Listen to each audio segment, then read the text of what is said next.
আসসালামু আলাইকুম বন্ধুরা, দেখেন সরিষাগুলো পেকে গেছে একদম। অনেক আগেই তুলতে হতো, কিন্তু এখনও তুলতে পারি নাই, কারণ রমজান এসে গেছে, যার কারণে লোক পাওয়া যাচ্ছে না। এই যে একদম সরিষাগুলো পেকে গেছে, এদিকটা বেশি লাল হয়ে গেছে। ধর তো চাপিটা, এই যে দেখেন, এত তোলা লাগে আয় বিহান। এই যে সরিষা ভাইট দিকে চাইতেছে সব, মানে সব এই যে অলরেডি কিন্তু ফেটে গেছে। এই যে এই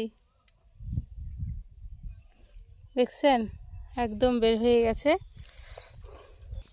মিনিমাম আরও এক সপ্তাহ আগে উচিত ছিল সরিষার তোলা।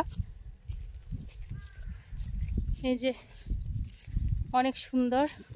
ও ওদিকে সরিষা তুলতেছে, আমাদেরগুলাও তুলবে দুপুরবেলা। কেউ নেই, একদম শুনশান, আর বাতাস আসতেছে, খুব ভালো লাগতেছে। আর এইগুলো দেখেন কি সুন্দর গাছগুলো হয়েছে, গাছগুলো কোনো কাজের লাগে না, কিন্তু অনেক হয়েছে। তো এই হচ্ছিল আমাদের সরিষা বাগানের অবস্থা। তো আজকের মতো বিদায় নিচ্ছি, ভালো থাকবেন, আল্লাহ হাফেজ।